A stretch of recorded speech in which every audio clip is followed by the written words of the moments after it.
Beaucoup de souffrance, peu d'espérance. C'est le constat qu'a fait Manuel Valls hier en démarrant son discours de politique générale.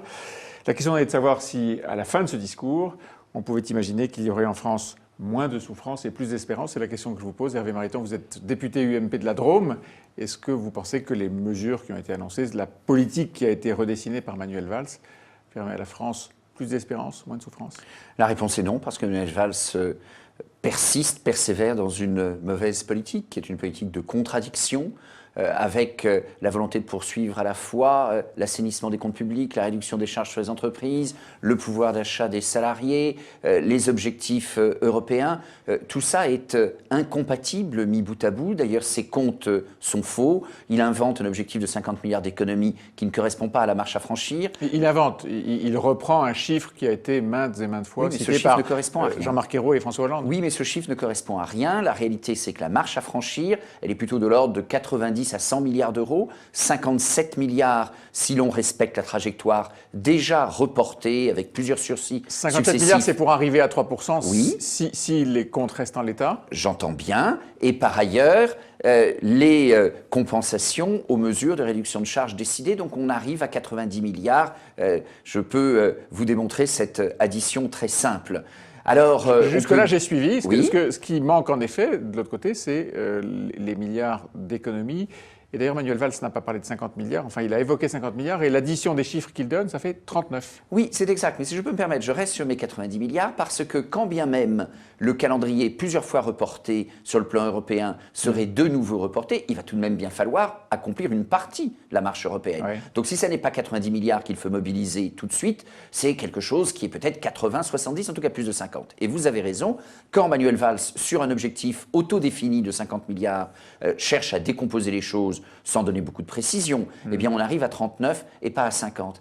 Et je voyais la presse, l'opinion de manière générale, le débat qui portait beaucoup, avant le discours de politique générale, sur des précisions nous seront données. Et les précisions n'ont pas été données. Il y a quelques astuces de communication sur des mesures plutôt intelligentes, comme la suppression des départements en 2021. 2021, c'est loin, oui, c'est 2021, au-delà. Si j'ose dire, ça ne coûte pas cher en Ça province. coûte pas cher, c'est clairement au-delà du mandat de cet exécutif, Clairement. et plutôt la fin du mandat suivant. Mais ça fixe l'attention. Je voyais dans le Dauphiné, mon quotidien régional ce matin, tous les titres se faisaient, les interviews, les débats sur la suppression des départements. C'est un leurre. Manuel Valls, c'est leurre. évidemment un leurre. Manuel Valls est un politique spécialiste de communication.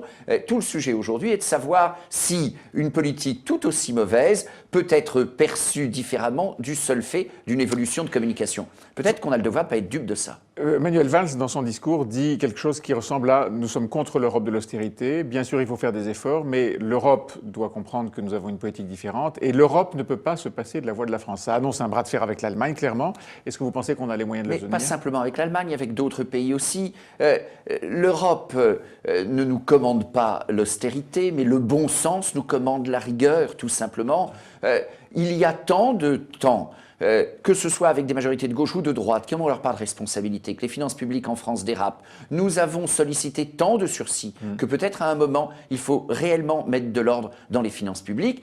J'avais perçu très négativement le propos du président de la République la semaine dernière, en début de semaine dernière. Il est confirmé par le Premier ministre. Oui, il avait ouvert la porte à quelque chose qui ressemble à une demande de délai Qui, supplémentaire. d'une manière ou d'une autre, veut dire zut à Bruxelles. Ouais. C'est dit aimablement, c'est dit poliment, mais c'est dit. Le discours, de manière générale, n'a pas provoqué l'enthousiasme à gauche, pas d'ovation, pas de standing ovation, etc. Pas non plus un bombardement ininterrompu à droite, tel que l'a dit, pas d'enthousiasme dans la critique. Vous êtes assez sévère, mais est-ce qu'il n'y a pas quelque chose qui ressemble à un discours qui, sans faire bouger énormément les lignes, peut passer entre les gouttes? Non, je ne pense pas. D'abord parce que les contradictions de ce gouvernement et de cette majorité sont là depuis le début. On veut réduire les charges sur les salaires, améliorer la compétitivité. Mais ça va dans le bon sens. Oui, et en même temps, le rappel de la fermeture de Fessenheim et probablement d'autres réacteurs à venir, si l'engagement de réduction de la part du nucléaire dans le mix énergétique doit être tenu. Comment peut-on à la fois chercher chercher à améliorer les coûts salariaux et d'autre part à aggraver les coûts de l'énergie. Et cette contradiction de deux politiques économiques de sens contraire menées simultanément, elle reste là, elle reste dans le propos de Valls. Hervé Mariton, si on avait des mesures à prendre pour dire celles-ci sont bonnes, les autres sont mauvaises, qu'est-ce que vous prendriez comme mesures bonnes qui ont été annoncées hier par le Premier ministre? Mais je pense que la suppression des départements est une bonne mesure. Et ce qui est mauvais, c'est le mix budgétaire où les objectifs les plus contradictoires sont poursuivis et l'addition de mesures de sens contraire ne fait pas une bonne politique.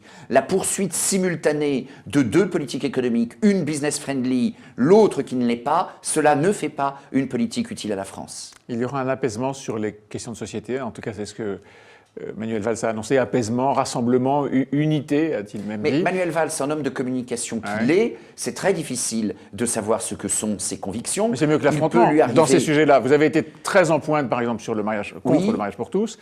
L'idée d'avoir une phase d'apaisement est-elle une bonne idée? Je suis pour l'apaisement, je suis pour autant aussi pour le fait de ne pas persévérer dans l'erreur. Manuel Valls, en 2011, était favorable à la gestation pour autrui et à la procréation médicalement assistée. La GPA et la PMA. Oui.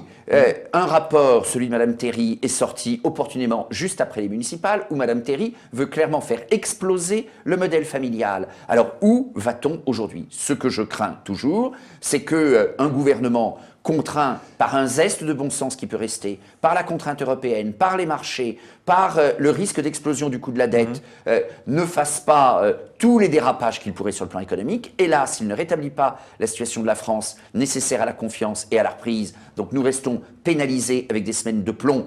Mais il y a d'une certaine manière une limite aux dégâts qu'il peut faire et qu'alors il cherche à donner des gages à la gauche de la gauche, au sein du PS, vis-à-vis des Verts, sur les questions de société. Vous le disiez effectivement. Apaisant hier, la politique peut être redoutable demain. C'est Manuel Valls qui avait fait campagne pour la GPA et la PMA, mais c'est lui qui avait annoncé, qui avait même brûlé la politesse à Jean-Marc Ayrault, qui avait annoncé qu'il n'y aurait pas dans le projet de loi famille de GPA et de PMA. Oui. Donc, au lendemain d'une manifestation et d'une mobilisation réussie de la part de la Manif pour tous. Simplement, je vous le dis, Manuel Valls est capable de tenir une position et de tenir la position contraire. Ce n'est pas un homme de conviction, je ne pense pas non plus que ce soit un homme d'action. C'est quelqu'un dont l'ascension au PS qui le mène aujourd'hui à Matignon, félicitations à lui, est essentiellement l'affaire d'un homme de communication. Tout dans la com?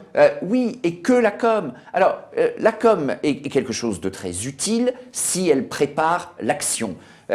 La communication est nécessaire à l'action, tout comme l'artillerie précède l'infanterie, mais s'il n'y a pas d'action solide et cohérente, si l'on reste dans ces contradictions de politique menée, contradictions de conviction, les Français peuvent, eux, rester très inquiets, et ce n'est pas cela qui fonde l'espérance à laquelle appelait le Premier ministre, et je crains que nous soyons encore sur un chemin de souffrance. Donc pas de confiance, mais de la souffrance.